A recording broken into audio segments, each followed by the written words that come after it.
the THC, is it helpful if I kind of maybe give an overview of sort of where we've come from, some of the challenges we faced in scaling the business, and then kind of let you jump in with kind of questions as we go along? Yeah, absolutely. That works perfectly fine. And of course, as always, if anyone has questions, feel free to drop those in guest questions and we'll make sure to get those answered for you. But yeah, just give us like a high level introduction and rundown here. Yeah, well, great. Well, firstly, thank you everyone for joining. My name is Orieal, or my actual name is Corey. And the Martian Premier League came into existence about 9 months ago or so. A band of us in the UK came together, and that actually all worked together throughout our sort of careers at various different points. And it all gone off to do fun things from Harry Potter, Warner Brothers, USDC, and Circle, strategy consultancy, The Graph, Marvel. All ended up coming together to try and do something kind of fun and exciting in Web3. And a lot of us came from that media, entertainment, and gaming background. And we ended up settling on how do we use digital assets better in order to share value more successfully between corporation, company, and creator. I'm sure this is a very familiar story to everything. And indeed, I think the thesis that gaming is probably going to be the place where NFTs become more integrated in mainstream. That doesn't necessarily mean they'll be the most profitable for kind of if you're a trader, but the place where they will most likely kind of reach millions of users, I think, is already starting to take hold somewhat. And 9 months later, we're on the verge of releasing our beta, which is on the 31st of January. So we're super proud of that. But really, I think we want to spend this time talking about how we go from minting out in a couple of hours in 9 months ago to building a whole team, some of the challenges we've had to do that, navigating Web3 in the community while trying to build a business, because it's a very different experience than, we were discussing this as a team a little while back. If somebody had handed us sort of $2.5-3 million back 9 months ago, we probably would have approached things differently. But certainly the community, the many people who put a lot of faith in us and have stuck with us pretty consistently since we minted 9 months ago, has changed the way we thought about product develop, changed the way we thought about scaling in order to meet some of their needs. But that's the kind of story of where we are. And, what we want to focus on is less of the upcoming beta next week and more of the kind of journey about how we managed to get there. What were some of the kind of biggest challenges that we faced, in terms of doing that. I know, THC, if that's a kind of good introduction, and then if you want to jump in with any particular questions and areas you think the MBHQ team would be interested to jump in with. No, that was a great introduction. Yeah, I don't have any questions just yet. But yeah, if you want to kind of, I guess, walk us through your first segment here, I can kind of take some notes. And if there's anything that I could use some more clarification on, then we'll circle up. Yeah, I think that, the first thing I'd probably say about kind of building in Web3 is, you're not kind of building in isolation. And many people who sort of work in tech of some description, the experience is very much a group of founders or a group of employees trying to find that right product market fit, and often pivoting, often changing. But with Web3, you've made your choice somewhat about the product market fit, and the sales, at least are indicative that people are interested in that product. But then you have a pretty large captive user base who is expecting you to deliver something. And one of the reason I said we were sort of reflecting earlier about why we might have done things differently was that over the course of the last 9 months, we have shipped product to our community probably every 6 to 9 weeks or so. We have shipped something. And that probably has taken quite a lot of time, energy, and effort in a way that we might not have had to spend if we, had been given, as I say, $2.5-3 million and we're just focused entirely on the beta. So I think that the interesting thing about Web3 is you end up balancing kind of ultimate company objectives. Ours is the launch of our full game, which is, now backed by Immutable, backed by Ryan Carson, and amongst others. while also keeping your community happy and not sort of saying like, hey guys, you should just sit around for 9 months and not do anything, which I know a number of people have done. I think Treeverse is probably example of that, and they're obviously building in the background, and I keep seeing cool demos. But we knew that we wanted to keep providing delighters for people. So, one of the things that, we spent a lot of time early on was sort of saying, how do we kind of chunk up? We had a really kind of strong company principle of, we will ship something at least every quarter. We've probably hit that more aggressively than that. But it's meant that we've kind of built quite a large number of products from comics. We built an alpha game that had some cool on-chain mechanics. We've done kind of various art drops, kind of map delighters, various different experiences that people have had the chance to engage with sort of over since March, and now we're sort of launching into the beta. So it's been a sort of very challenging environment where perhaps maybe compared to traditional tech, we've had to have quite split hats in terms of the different products we're developing. And naturally that has led to probably a larger team than we maybe would have had to do if we weren't trying to do this. But I think, for anyone here that's, thinking about becoming a founder, thinking about pleasing communities, I think it's a really interesting perspective that you have to think about. How do you balance the needs of the community that are often very short term, and they often need to feel like they're getting something, on a reasonable period of time, versus whatever your kind of underlying company objective is. And that's certainly been, one of our, big challenges, in terms of managing this.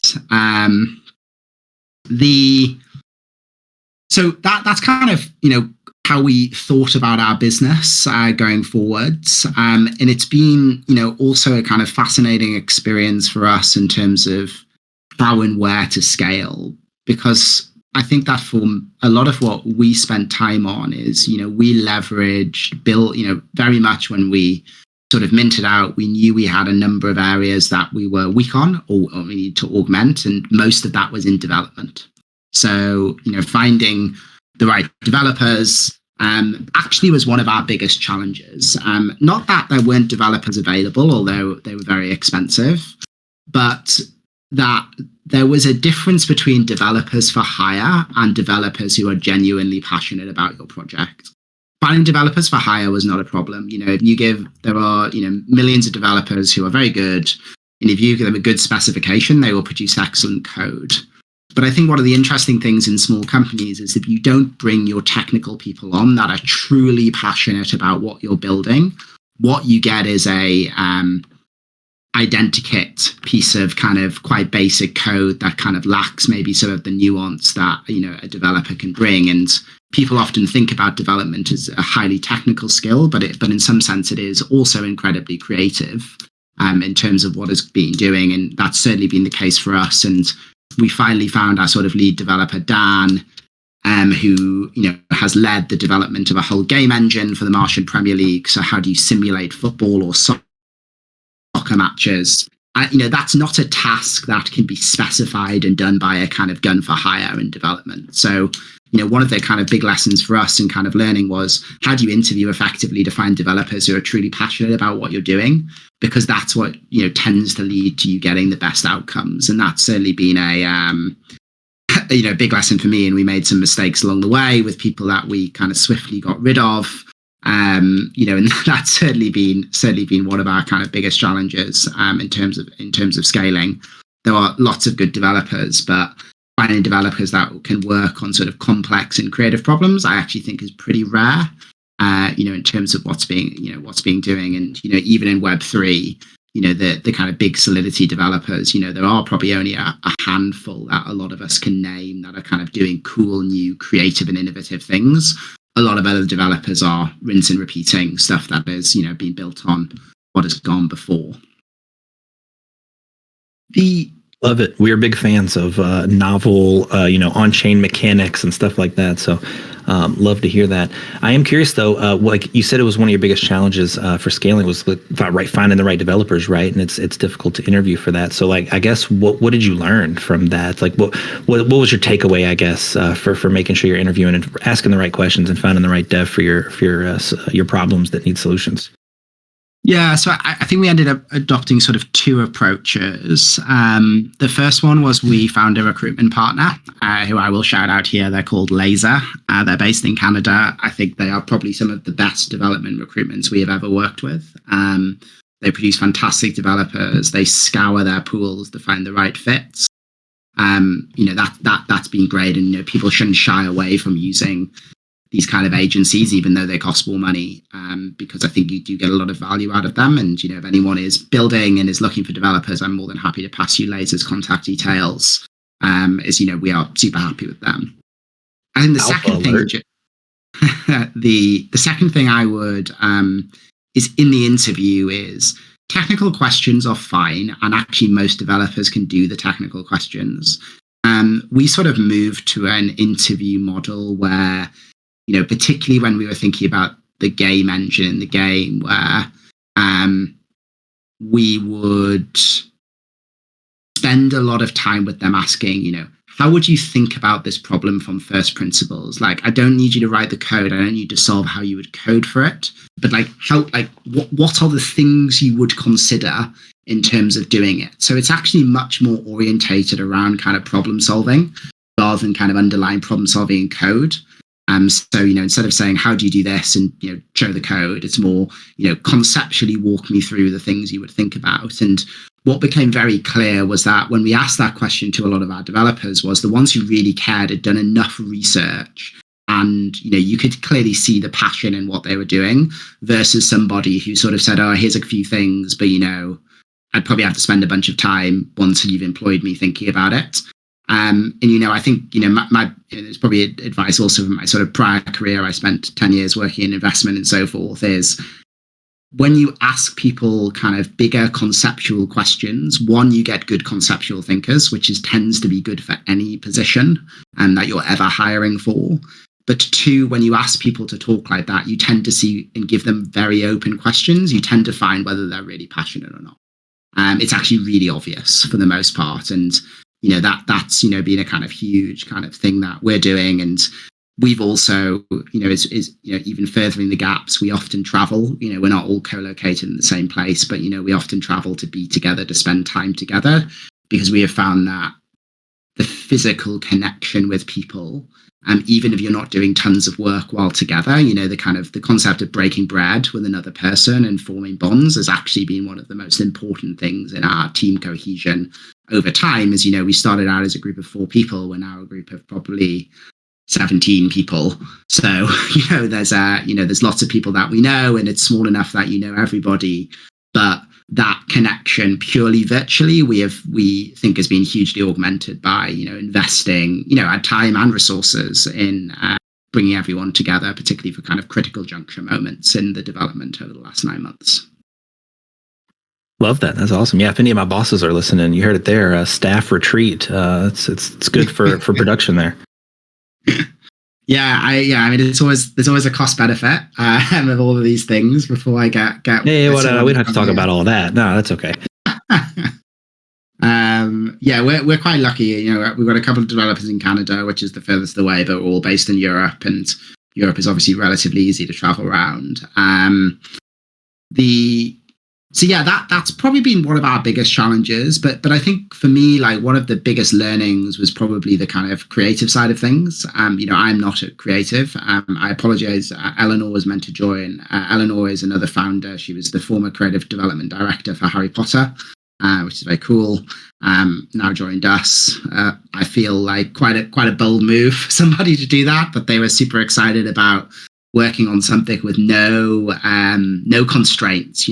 Harry Potter was a very constrained franchise. While as obviously here, we have, an infinite ability to kind of do whatever we want. And, something that we found both, 2 elements. One is a kind of allowing creatives to do good work. Has been a huge, part in giving them the kind of freedom. But equally, and I've got to say something maybe slightly controversial, is in Web3 we sort of laud the artist, and quite rightfully, right? There's some super cool generative art or just general art that's been done by some fantastic artists, and indeed our kind of lead illustrator, for example, Rupert, or our lead motion designer, Tasha, are absolutely fantastic. But I think that what a lot of people forget, and you do see this, by the way, in the cohesion of some of the largest collections, so such like a Doodles or maybe a Bored Ape, although they don't produce tons and tons of kind of independent work sort of beyond their core collections, is the role of kind of creative direction in creating world coherence or collection coherence is actually really important. Those people are just not normally the artist, but they're people that have a comprehensive vision of what the world looks like, how people will act, how they should talk, how they should, what kind of things what kind of color palettes might be used, and often are actually a real linchpin for kind of artistry, and something that's not always recognized by people who aren't creatives by trade is that role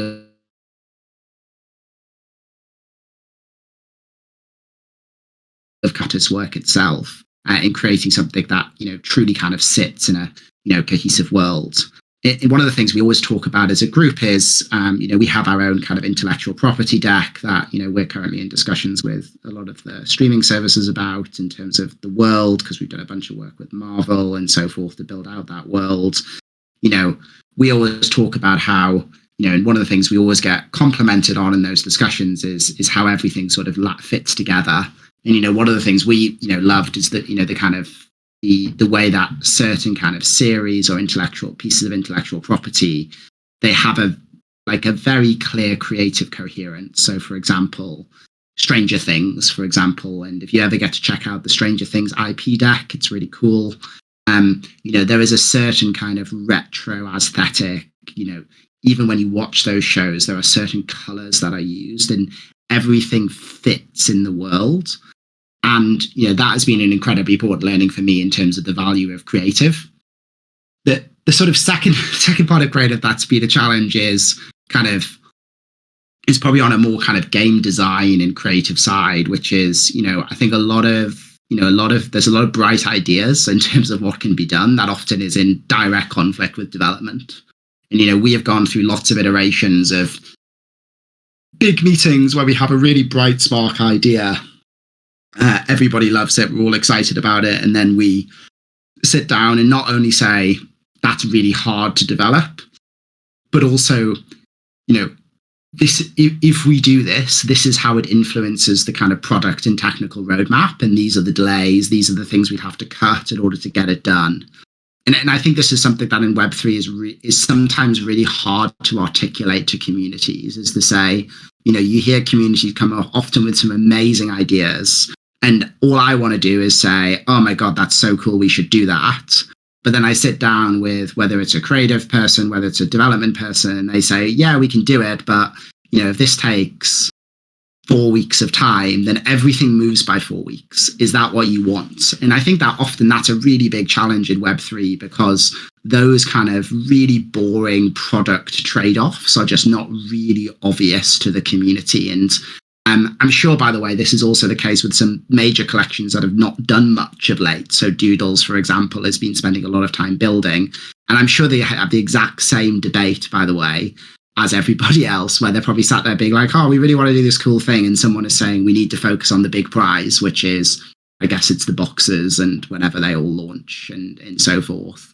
But, I think a lot of those issues are obscured. And I think, as a founder, one of our challenges as much as anything is how do you articulate that successfully to the community without coming across as, guys, please just let us get on with our work, rather than, feeling like you're being disparaging of what, generally are kind of excellent and good ideas.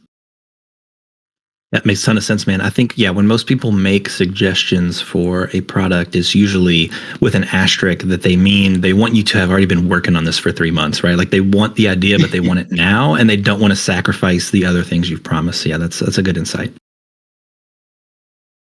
Yeah, so, and it's been it's a sort of fascinating journey. And, I think one of the interesting things that I'm observing as a founder now, particularly with the advent of more free mints and so forth, is that, outside a couple of free mints that have got incredibly large volumes that have driven kind of meaningful royalties into businesses, is that building real products, like real games that are not like, a 2 or 3 pixels moving across a screen, is costly, needs a big team, much bigger than you realize by the time you go across development, creative, social, marketing, etc.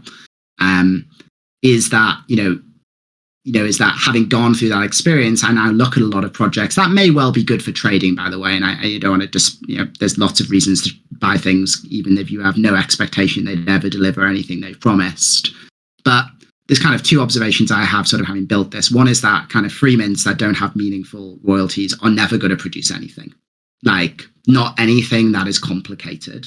They might produce something that's cool, and it's a kind of one-off fun thing, but they're not going to produce cool games or anything that often a lot of these people promise. And in the end, they produce things that are so simple that they die very quickly. And we've seen that a number of times with kind of, a few novel things that just don't really progress very well. I think my sort of second observation is, with kind of projects and as a founder is, although there are certain projects I have traded not having much faith in the underlying product because I thought that for, market sentiment and so forth meant that I could make money on it, is that if you don't understand like how they're building their team and they're not actually really scaling a business, then they won't produce anything either. It's actually the opposite here, by the way, at MBHQ. I mean, you seem to have more staff every time I speak to you. It's very clear to me, it's very obvious that, a lot of people you end up, they've got these large teams, but 90% of them are moderators or community managers. They're not building anything. Because building is like hard and complicated, and you need heads of product, you need people who have genuine tech skills that go far beyond Solidity development in order to build the things that are kind of genuinely cool, that I think we're all quite excited about ultimately coming. And I'm sure many of you are excited about upcoming games. So, it's something that I spend a lot of time if I want to invest into a project where I'm kind of just happy to invest and hold and kind of wait for the game, is like, what does that team really look like? Like, how big have they really scaled it? And do they have the kind of right functions in order to succeed? Because having gone through that experience myself, if it was the 4 of us who started this, then we'd be nowhere, to be quite frank. We've had to add, so what, I think we're at 17 FT now. So yeah, we've had to add 13 full-time people in order to get to where we are today, which is, a phenomenal amount of work. So definitely I think about things maybe a bit differently, having gone through that process over the last few years. Yeah, I thought you were going to say more. Excuse me. I thought you were going to say more than 14, just because of the amount of things that you said you've shipped recently. So that sounds like a lot. If we could maybe just rewind a little bit. I mean, it sounds like you put out a lot of stuff. You said a comic, like an alpha game, different on-chain stuff, even. So what does that look like for your team? Is it just people running around screaming everything's on fire, or how do you manage that? Because that's a lot of moving parts, right? Yeah, so we do work with some agencies as well. So we've been, we work with a company called Make Associates who've done a lot of our UI and UX with us. So, we do bring some spike resource in for particular kind of intense moments where we just need a few more bodies on deck. But I think one of my biggest insights in kind of for anyone building a tech product is people often talk about developers, and they are obviously critical because nothing's going to get developed without a developer. But the role that has been most linchpin in our organization is head of product. So head of product is run by a lady in an organization called Hannah Henley. Hannah started her career off at Accenture, which is sort of probably the largest digital consultancy. They sort of build stuff for banks and all sorts of digital products. She then went into the kind of tech world and was a head of product at various startups that were sort of Series A, Series B, Series C funded. And somehow we just convinced her, like, let's come join this bag of sort of ragtag misfits and try and do something in Web3. But that head of product role is probably the most important role we have, in that their job is to keep the train tracks running on time. So they have a really strong understanding of the vision about where we're going. They are constantly thinking about trade-offs, and they are constantly working with creative and technical to make effective decisions to progress things on a day-to-day basis. It sounds like a really wishy-washy job. And maybe some of you, by the way, are heads of product outside of this. So I don't mean that it is wishy-washy, because it's certainly not. But that kind of coordination role, particularly someone who, is able to articulate and keep things running, not just kind of on time, but understands why and when you should make trade-offs, because they have a very clear understanding about what the ultimate end goal would be, has been an incredibly important aspect for us. And, Hannah is phenomenal at it, and, manages to do everything from keeping our developers and creatives running happy, but also engaging with the community and making sure that that community feedback is brought back into our technical and creative product development. So we're a little bit of a tight ship company in that we have very few stand-up meetings. We do a lot of things asynchronously, and we don't tend to have meetings that are longer than half an hour, just because we think meetings, like, there's too much time wasted in companies on meetings. We've got good people who can get on with things. And we tend to try to minimize the number of meetings to be really focused on kind of core action points. And, Hannah is the kind of instigator of all of that, in the center of that kind of fulcrum of everything moving. Very interesting. This might be a question for head of product, but how do you sort of know and manage multiple teams or multiple developers working on different projects, kind of know where everybody's at with less meetings? Like, how does everyone stay on the same page? I would imagine communication's probably paramount, right? With so many moving parts. Yeah, so communication's paramount. We sort of have sort of some level of requirement for kind of text updates on things. We use apps like Linear for tech development. If you're a developer, you'd be very familiar, which allows, things to be logged and tagged and tickets to be dealt with. And then internally, we sort of follow when there are kind of, if you're responsible for a weekly update or a twice weekly update, whatever it might be, we tend to follow a kind of what's called a PPP philosophy. It's actually something that I learned working in Downing Street here in the UK, where my boss made me do this, where you update on 3 areas, the 3 Ps. You update on progress. What have I done? You update on priorities. What are my priorities over the next week, 3 days, whatever the time period is? And 3 problems. These are things that I need somebody else to engage with to help me fix.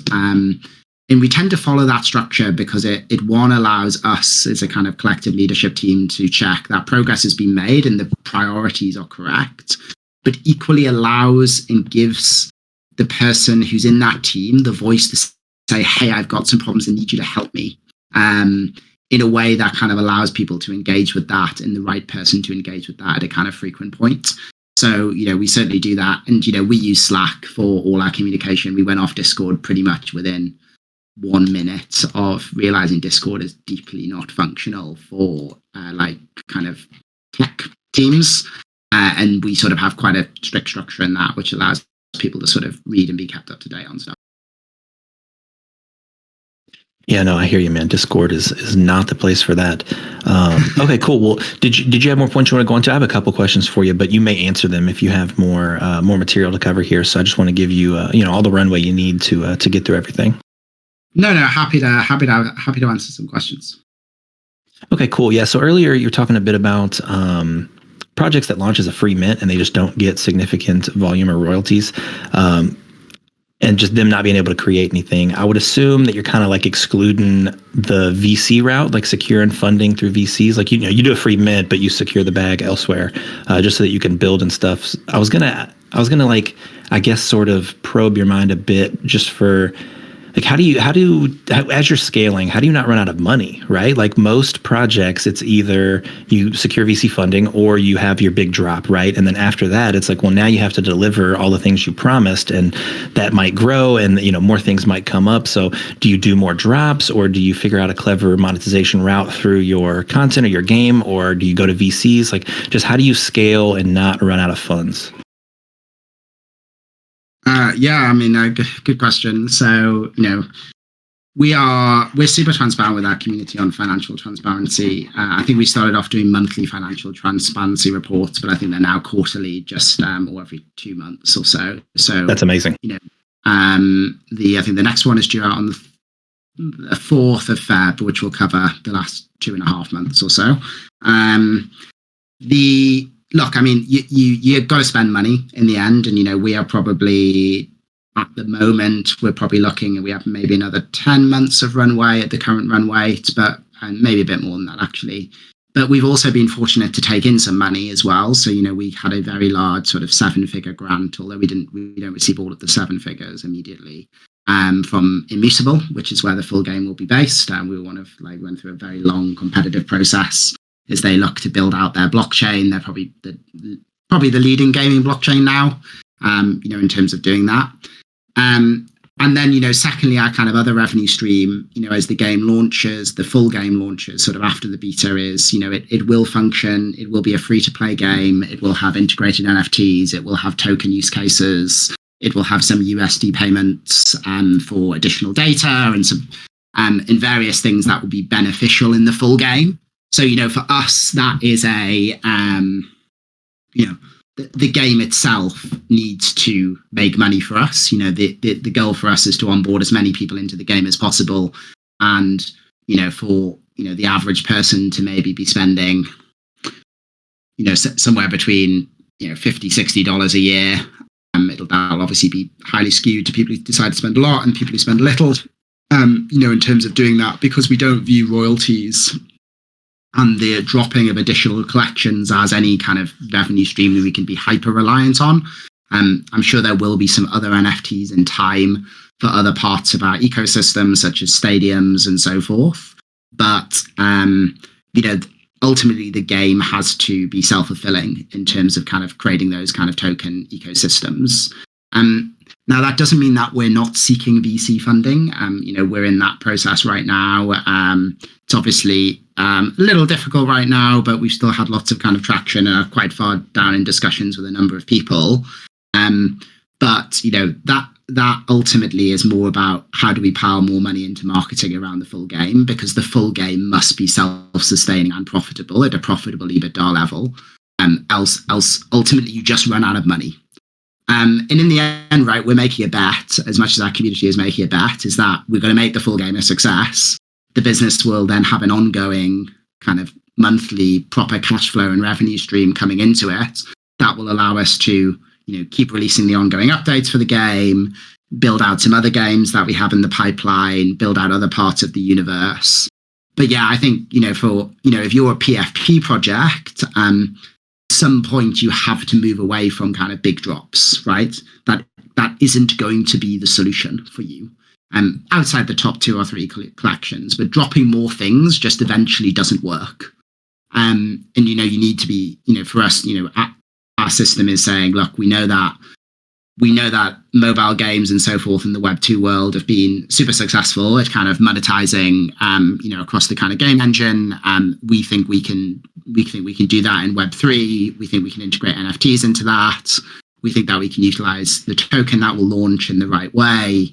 And also, by the way, reward our core community. Will get an allocation of our token drop, before it launches, which would be dropped to them, airdropped, or claimed. I can't remember, whichever the right one that makes their tax less complicated. We'll be doing that as well. So we're very much focused on how do we create a kind of annual recurring revenue stream from our kind of underlying users, as opposed to thinking about new drops in the future. Although there will be some, they're not factored into our kind of core cash flow forecasting. Man, I love that. Thank you for the transparency in that answer. That was very well said. Love to see, not putting all your chips in one basket, right, on future drops, and just sort of just writing that off as not sustainable. I love that. I wish that more projects got that memo. As we see so many collections that I guess essentially ran out of money, try to drop a second collection, it just flops. And it's like, well, where do you go now, right? Like you didn't account for this. So love to hear that you guys are not banking on that and that you're going to make your game profitable. That's ultimately that's the dream, right? So love to hear it, and hopefully you can love to see it here in the near future. Another question that had popped up to me while you were kind of running through everything is it sounds like you have some really stacked creatives, people that have helped build some IPs like with Marvel and Harry Potter and stuff like that.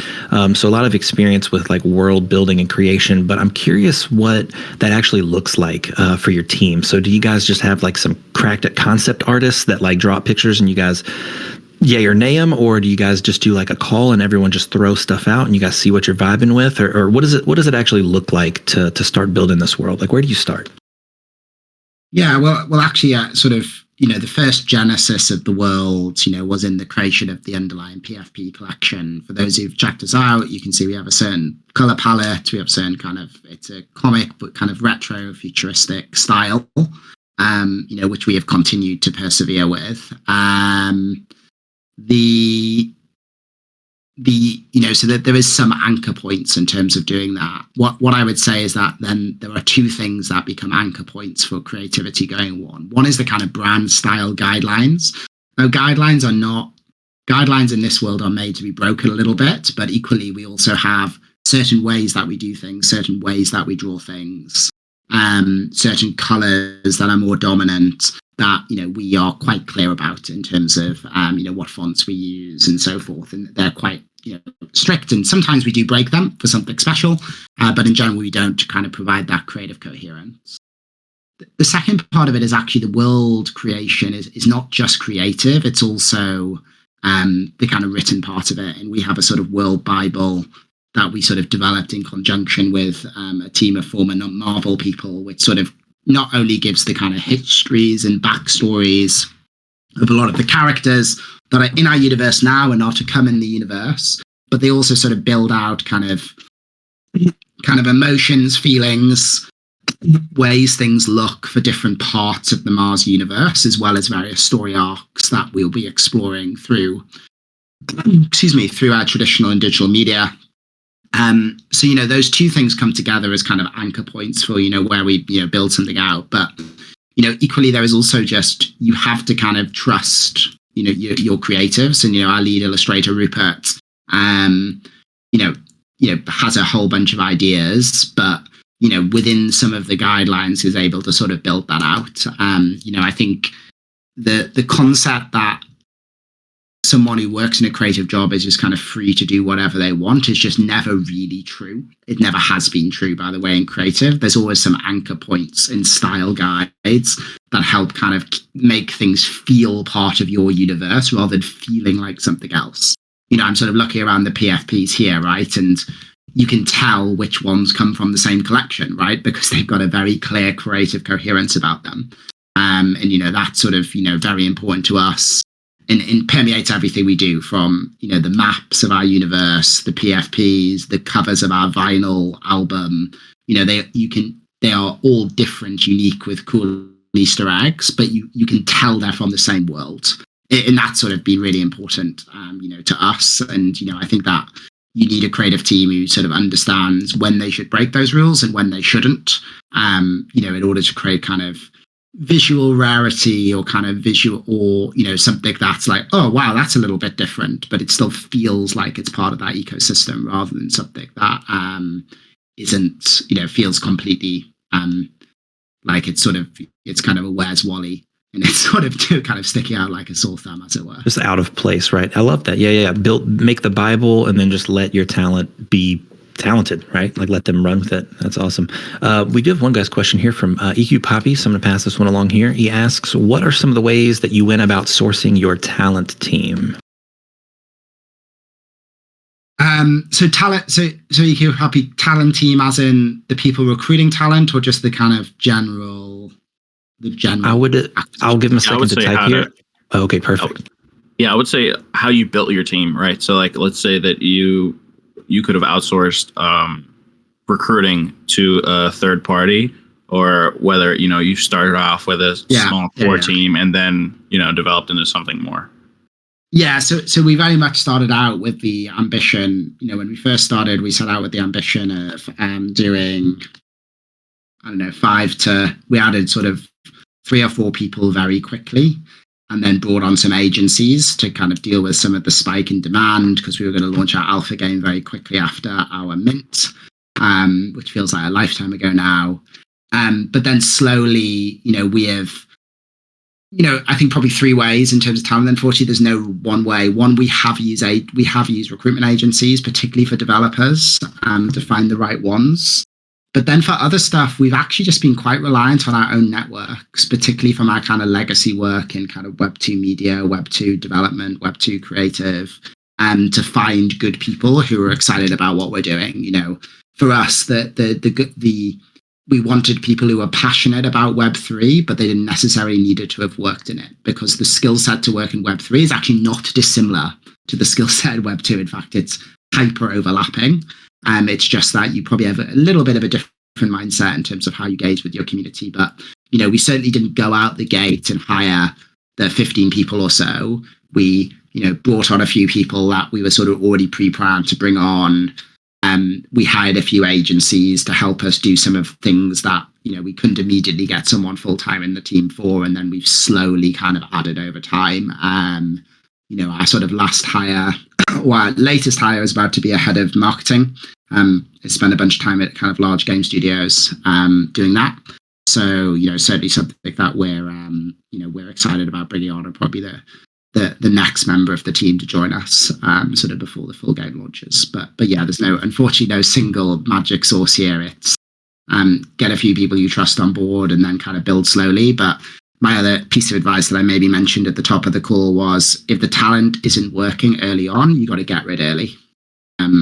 That doesn't mean they're bad. It doesn't mean they're not good at their jobs. It doesn't mean that they wouldn't fit somewhere else. But if they're not right for your company, then you have to be a little bit ruthless as a founder to find the right people, rather than try to hang on to talent. And I'm sure many of you who've worked in large corporations have felt the pain of talent that maybe shouldn't be there, being there for quite a long time, because corporations are kind of not good at getting rid of people sometimes. And that's something that we've been quite militant about when things haven't been a fit, in order to make sure that, if we're still a small company and we need everybody, pulling on the same ship. Otherwise it just makes all of our lives harder. Excellent answer there. All right, we're going to take a quick intermission here. We do have a POAP for our listeners here. I'm going to give you the code. You just need to go into the POAP app and type this in. This is it's all one word. It's MVHQXM PL for Martian Premier League. It's also posted in Office Hours chat if you couldn't hear me for some reason. But yeah, so go grab your POAP. And just a reminder that these are all the same POAPs for MVHQ month. So if you already have one, then you can't claim again. But if you've missed out, then go grab it now. We're going to continue on here, Orieal. I heard you mention that you did make games, Web 2 games, right? So I'm curious if there's anything from your experience, unless I misheard you, please correct me, but if there's anything from your experience in making games that you sort of see like a hole in Web3 where we're kind of just missing it, or just a big mistake that we're making perhaps, or just basically any big difference between Web 2 games and Web 3 games that you see as either a hurdle that can be overcome, or just a challenge that we'll need to figure out, or a benefit that only Web 3 can provide?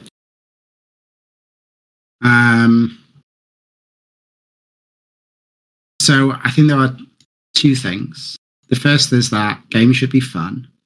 They are not gamified DeFi. I think that too much of Web3 games are gamified DeFi sort of hiding behind something. And they're not fun games, right? Absolutely. That is the kind of long and short of them. The second thing is that a lot of the Web3 community, and I don't think necessarily the game developers, is they think that the success of a game is the endless increase of floor price. That just isn't a practical reality. Now, of course, look, if you said to me, like, I can triple, quadruple, 10x the MPL floor price overnight, I would obviously take it. I'm not mad. But the product of games in the long term is that you are going to onboard lots of people, and they are going to own different digital assets in your game. You are always going to reward your Genesis collection in some fashion, but those NFTs are not going to be hyper valuable, right? You're not going to be trading, in our game, a football management simulation. You're not going to be you're not going to be recruiting a player from your academy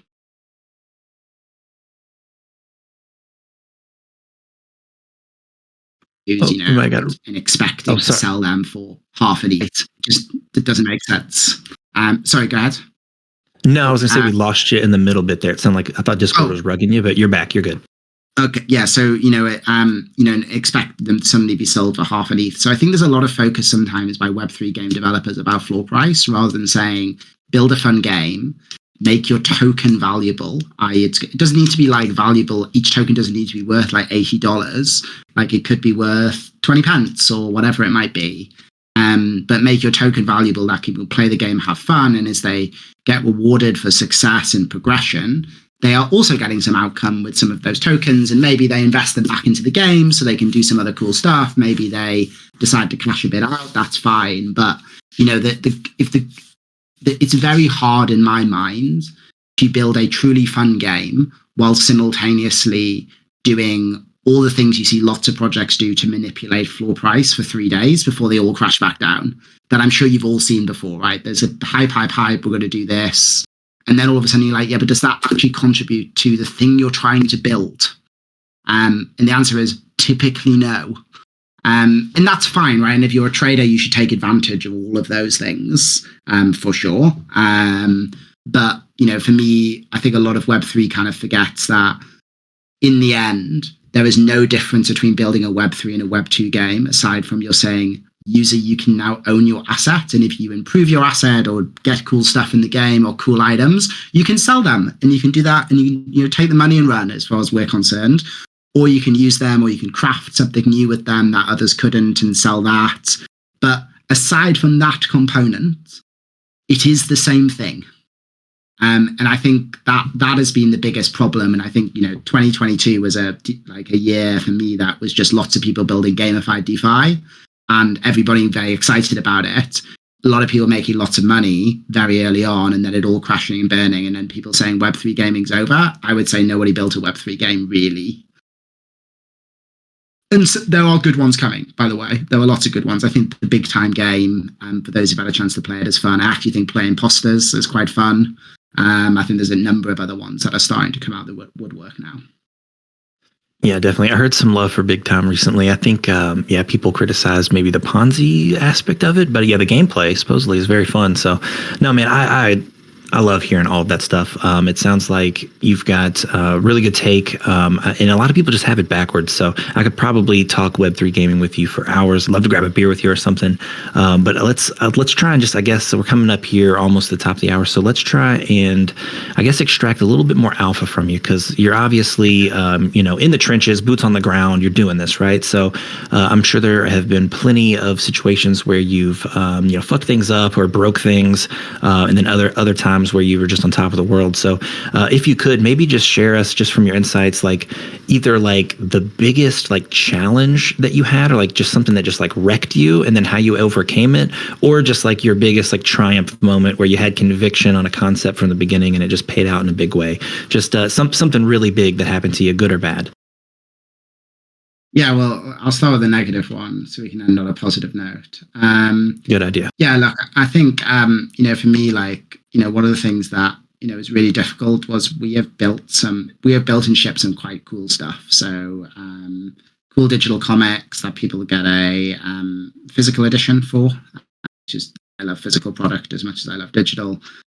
We built our Alpha game, which had some really cool on-chain mechanics, like on-chain penalty shootout, on-chain prisoner's dilemma. Actually, things that were genuinely quite innovative. And obviously, the code is all free for people to use if they want to use it in the future, because it's all on-chain. And we did that, and it just didn't really move the dial on people's excitement levels about the project. Because we put a lot of our heart and soul into it, and we got tons of good feedback from our community, but it didn't bring in as many new users as we thought it would, and that was a huge bummer. And some of that was because I think if you are just marketing to a heavy Web3 crypto NFT audience, people are in it for the flip, which is fine, by the way. I'm not don't take that as a disparaging comment. I've flipped enough in my time. And that, in the end, they might have thought the product was good, but that doesn't mean they're going to buy it because, it doesn't come with something that they think can drive a kind of speculative hype cycle.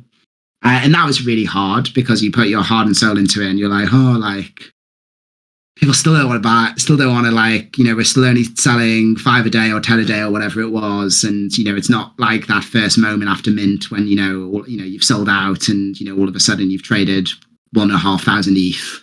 Or what I think we're on 3,500 or something now ETH, and you're sort of sat there being like, this is amazing, and that was sort of genuinely difficult for us after so much work and effort went into a really cool experience. I think we did take some positives out of it. We got some cool stats. We had 90% week-on-week retention, something that every time we talk to VC we like to talk about because they all love those stats. But it was really hard at the time, I think, and I think we all ended up sort of taking a week almost, sort of feeling sad at the end of it. But in the end, I think how we got out of that was kind of eyes on the prize, right? We know the prize is the full game. The beta coming out, which is the sort of game engine testing part of it. So it's not the full game, but it's a like proper playable beta. So, do check it out if you want to, and you need one MPL to play. I think for me, the top of the world moment, and, still is the top of the world moment, was, when we minted out. We were relatively nobodies in Web3 at the time. If you remember, the start of 22 was actually quite difficult for NFTs. I think we were one of the few projects to mint out in March or April when we minted. And I think that moment, and actually like the real conviction that there is a place for a really cool football management game, is still with us today. And, we always come back to this moment of saying we're building a cool football manager game wrapped in cool stories that allow us to explore all the cool creative ideas we've had from working in media and games for all our lives. And, we sort of, that for me makes us excited. And that kind of eyes on the prize moment, seeing so many people believe in you. And, many of them have not, still holders after mint and have never sold. So we're always excited to, kind of keep going on that journey. How did MVHQ help bring it to market? Well, actually, MVHQ, I will say two things about MVHQ that were very, one is, one of our big successes was that we went and talked to, and I think we were the first project to do this at the time, although it became more common after us, was we went and talked to, I think we spoke to like over 70 communities, AMAs, like small stuff like this, before we minted, and that allowed people to ask us difficult questions, hard questions about why we were doing this, and I think that built a lot of excitement, and we were a little bit under the radar, but still minted out very quickly. One of the things I remember about MVHQ was that when I got in contact with them, they were very rigorous about checking whether we were legit or not before allowing us to come on as Spaces. I remember being on a call, 3 or 4 people asking me a whole bunch of questions about me, my experience in Web3, my other experience, our idea.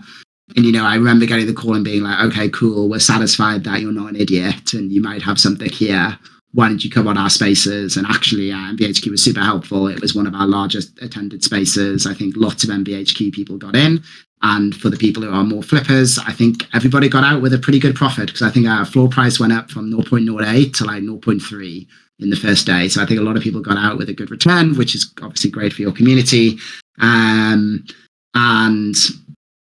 then, I think we came back and have spoken a couple of times, and actually the MBHQ team have been very good at staying in touch, which I hope is a sign that, there's at least some belief that we are going to produce something that, maybe if it's not going to get to a 50 board ape price, it's still going to produce a fun game for you guys to play. Love that, man. Yeah, no, we appreciate you every time that you've taken the time to come and talk with us. Obviously, there is something here. It sounds like our collabs team detected that early, so you love to see that.